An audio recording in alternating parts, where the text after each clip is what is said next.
So, hello everyone. Welcome to our February edition of our webinar series. It is series one of our industry calendar anything across industries webinar. So this is one of probably four we'll do this year. So definitely be checking back in. Today is focused all around healthcare and how calendar anything is leveraged in different healthcare practices in the healthcare industry in general. My name is Janelle Bromberg. As I said before, you've probably met me. I'm the Senior Director of AppExchange Sales and Alliances here at Silverline Emphasis. I am joined by Lena Sin, our Senior Director of Product, who will be walking you through a demo, like I said, based on a healthcare use case. And she'll also be talking about all the latest and greatest features and functionality from the latest release. So let me hop over into our agenda.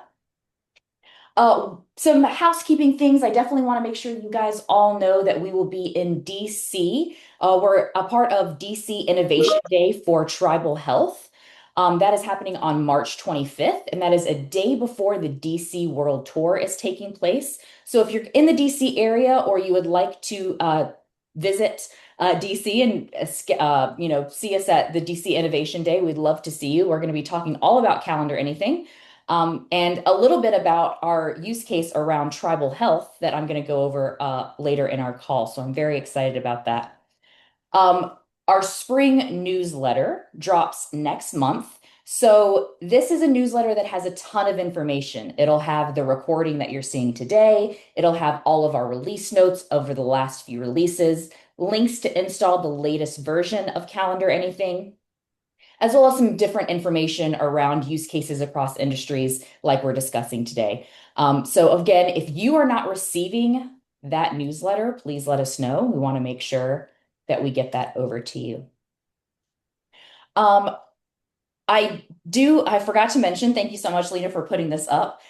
We would love to ask the question about what industry you're in, as this is going to be a series, reviewing calendar anything through different industries. We want to make sure we're talking about your industry so we can open up your mind to the art of possible with calendar anything. So like I said, today we're going over healthcare, but please let us know what industry you're in, what industry you would like to see, and how calendar anything lays on top of Salesforce for that particular industry. So please go ahead and fill out that poll. I see we have quite a few folks from wealth management, healthcare, med device, travel and hospitality, and quite a few in the other categories. So please let us know what other industries you're in. We would love to be more specialized and focused on industries that perhaps we didn't think about. So without further ado, I'm going to go ahead and end that poll. It looks like almost everybody participated.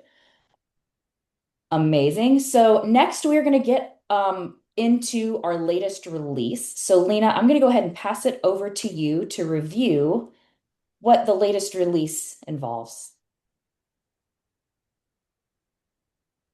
Thank you, Janelle. Actually, let me share my screen so that I can start a little demo here. I'm gonna go off video and I'm gonna share.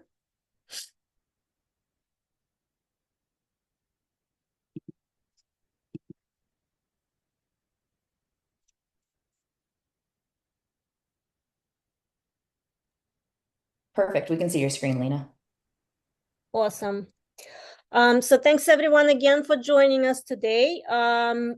In this segment, we are going to go over some of the latest features that have been added to the Calendar Anything over the last couple of months.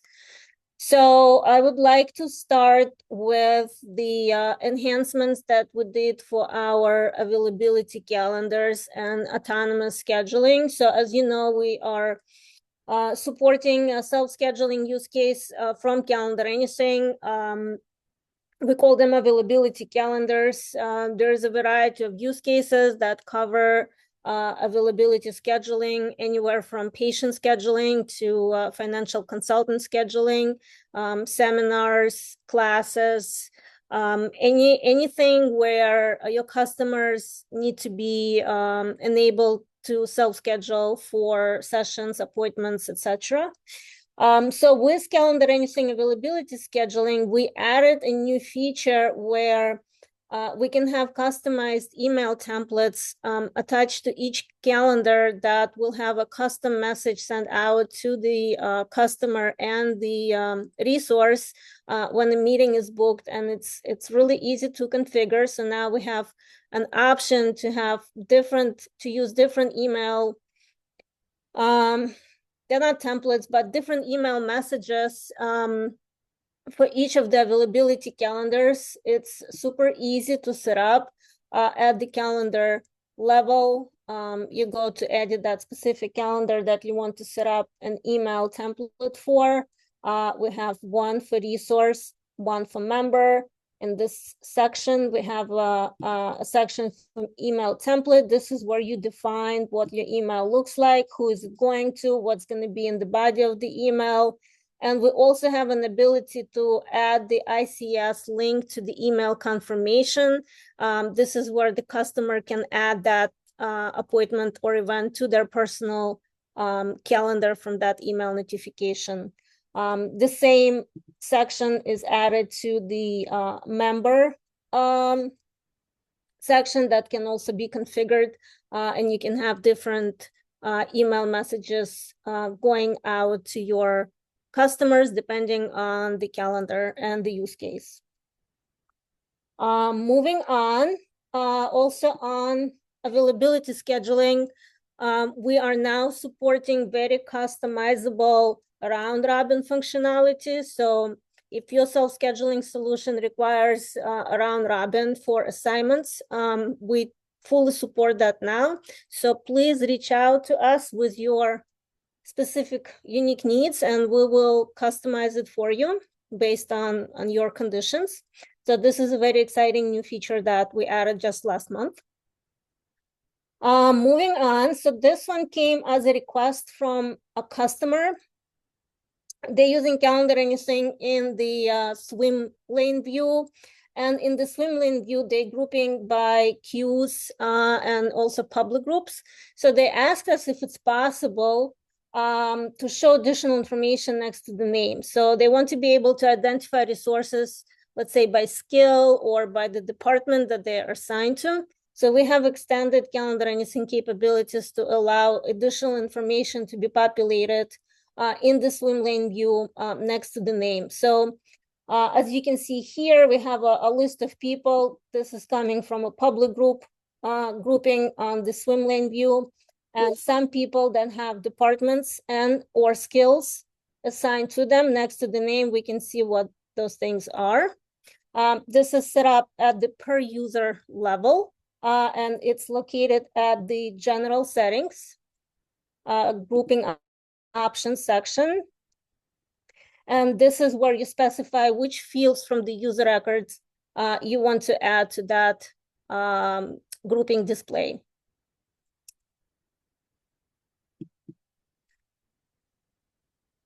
All right, moving on. Also came as a request from existing client. We extended the CalendarAnything capabilities to accommodate for a complex record management from the CalendarAnything detail pop-up.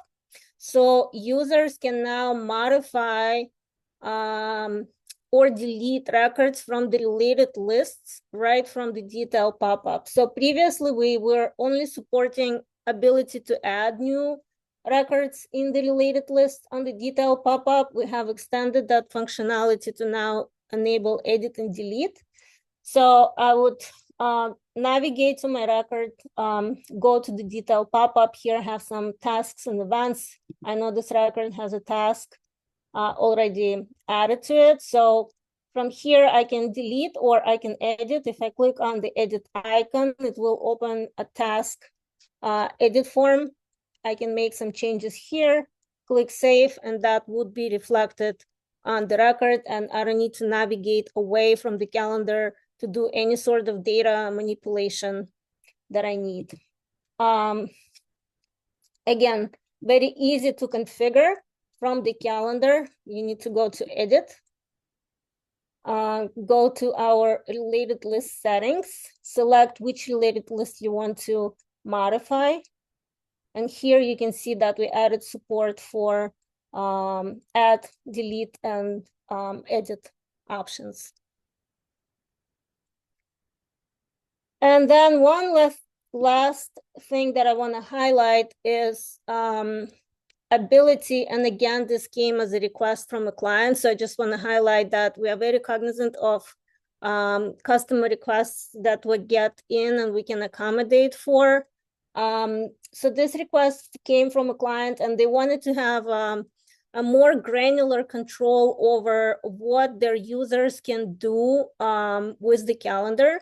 So previously we only had two options. The calendar could be read-only or fully editable, which means that users can modify or delete records from the calendar.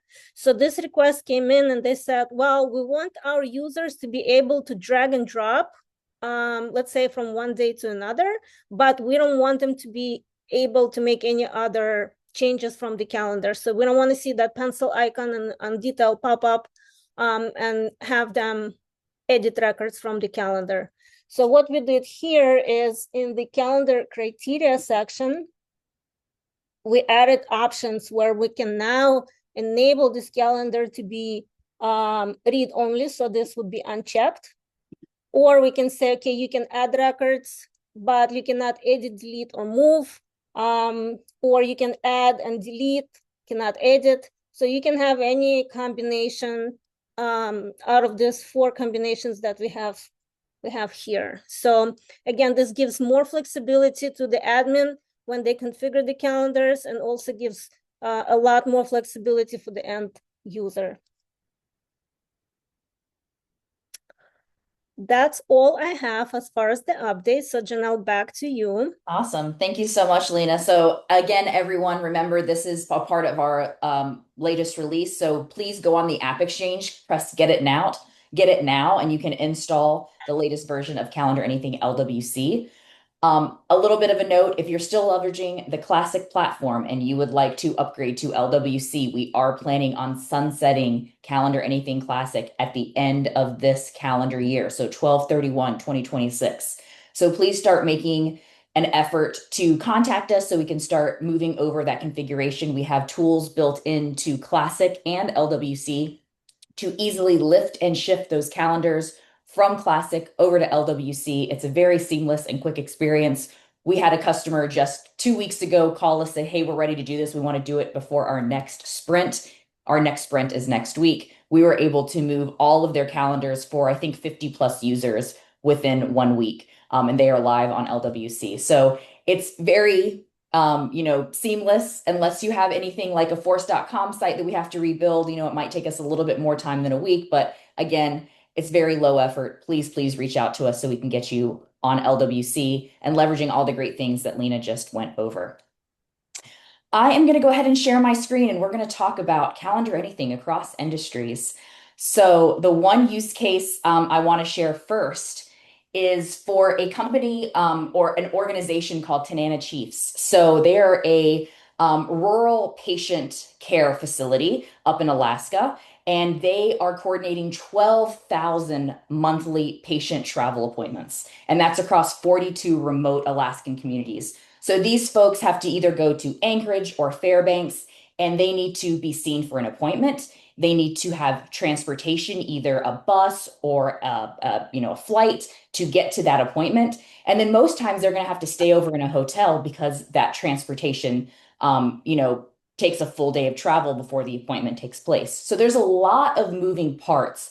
And they came to us and they said, we have to have a calendar to be able to view all of this and be able to see all of the moving pieces. The data model was there. All we did was put CalendarAnything on top of it and have a streamlined version of each patient. We can see exactly what appointment they're going to. We can see how they're getting to that appointment. Is it by a bus? Is it by a train? Is it by a plane? And then we're also capturing the flight information. What flight are they actually on? One of the hugest challenges came from what happens when we have bad weather here in Alaska and flights are canceled. Now it's a snowball effect. The patients aren't getting the care they need because they're not getting to their appointment on time. we have to contact the hospital to let them know, hey, our appointment is changing and I don't want you to charge us a no-show fee. And the same with the hotel. I need to let them know, hey, we need to move the date out another day and we're not going to actually arrive today. They were losing over $100,000 a year in no-show fees just because of this one particular use case. We were able to implement Calendar Anything and solve that, and we saved them. We're estimating 100K in their first year. We're actually thinking it might be more than that, just because of how we're able to streamline the patient care piece. So that was the one use case they came to us for. As we started to get into it, they said, well, how can we make other operational efficiencies happen? And they said, well, what about our schedules? How can we track PTO? How can I track on-call, nurse schedules? So we leveraged Salesforce Scheduler and the things that they were using to track those types of data points inside of Salesforce, and we're able to put it on Calendar Anything. So they actually went ahead and put an approval process in place for PTO. Once the PTO is approved, you see it on the calendar. You also see it along with their on-call shifts. So they're not only managing the entire patient experience, they're managing their internal staffing experience as well. So it has saved on the admin side 6+ hours a week by streamlining data. And then, like I said, 100K plus on the minimum and no-show fees across provider and hotels. So very, very excited. We're going to be talking about this at that DC Innovation Day in March. We're actually going to have the director of TCC, Jennifer, join us and tell her story about finding Calendar Anything and how much it has helped their organization. So we were very, very excited to share that use case with you. A next use case is around field service. So on our last webinar, if you remember, we actually have developed a application for field service mobile. So Calendar Anything inherently works out of the box with Salesforce Mobile. However, and we also worked with field service desktop. We had a requirement that came to us and said, are we able to leverage this on our mobile for our field service teams? You're already doing a great job internally in the med device space to make sure we know who is where when on a desktop. But what about those folks that are in the field? I need to be able to have those folks in the field be able to look at their mobile device, leveraging the field service data model, and be able to know exactly what hospital they're going to do an implant and who they're going to be meeting with and all of the information. And they also need to not only be able to see what they're doing, I need to be able to see my team's calendar as well. The field service mobile app is very limited in functionality.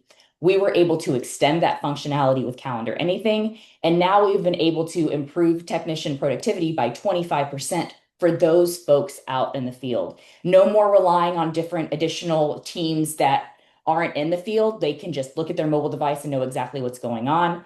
It improves staffing optimization across the board, and just having that reliable single source of truth, which is what we know we love Salesforce for, in a calendar form, improves Salesforce adoption, but also just improves productivity overall.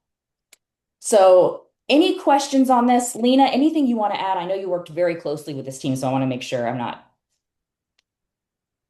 leaving anything. Yeah, so just like with any other calendar anything products and functionality, we develop things in a way where we can enhance and customize based on individual clients' needs and use cases. So the field service mobile app extension for Calendar Anything is very flexible and can accommodate for a variety of different requirements. So in addition to what Janelle already highlighted, we were able to add additional custom buttons to the detail pop-up that navigate users to different records within the field service mobile app, as well as we were able to add some additional quick action buttons that align with their processes, so they can basically manage all their work from Calendar Anything without having to navigate away to different places. Of course, if you have any questions on either of these use cases, you want to learn more about it, please feel free to ask your questions in chat. We'd be happy to answer them during our Q&A portion. Next thing we're going to talk about is provider scheduling. So we actually wanted to show you a real life use case because, of course, our customers, we can't show you their demo org.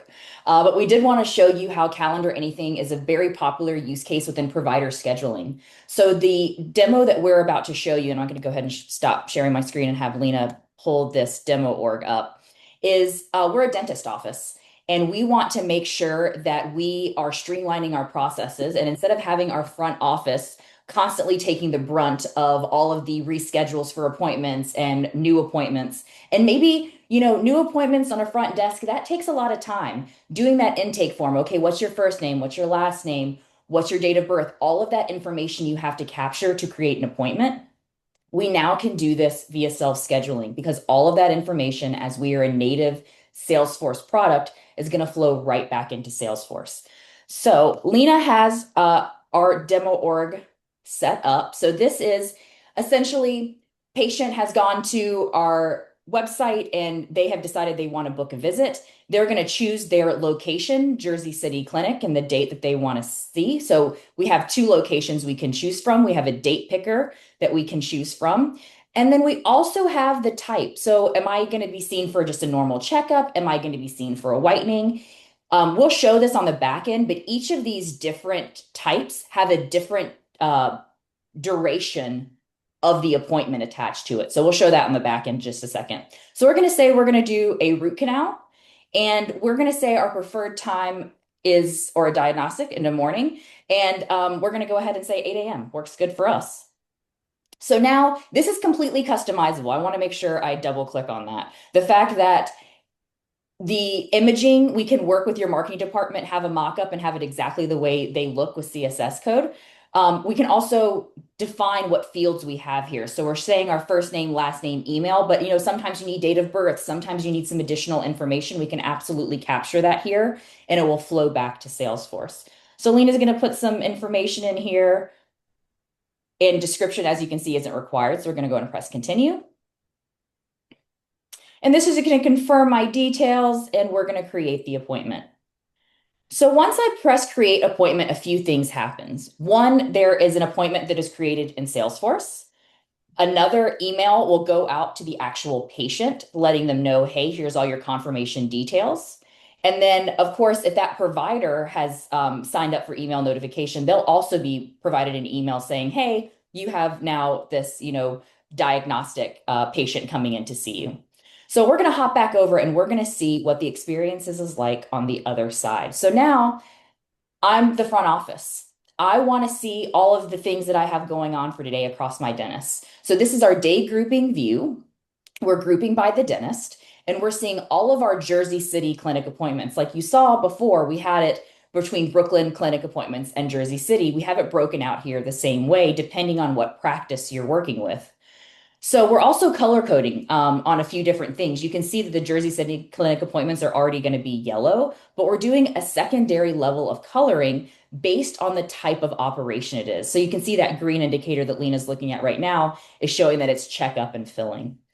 And again, day grouping, we're able to drag and drop across different dentists. So let's say Anders, for that 8 a.m. diagnostic, has a sick kid. We need to actually move it over to Patrick, who has an opening at 8 a.m. We're going to drag and drop. That's automatically going to reassign to Patrick. And if we have some automation set up in the background, Patrick is automatically going to get an email saying, hey, you now have this patient coming to see you at 8 a.m. So I'm going to pause there, see if you have any questions, Lena, if you want to add anything else to what I have just said.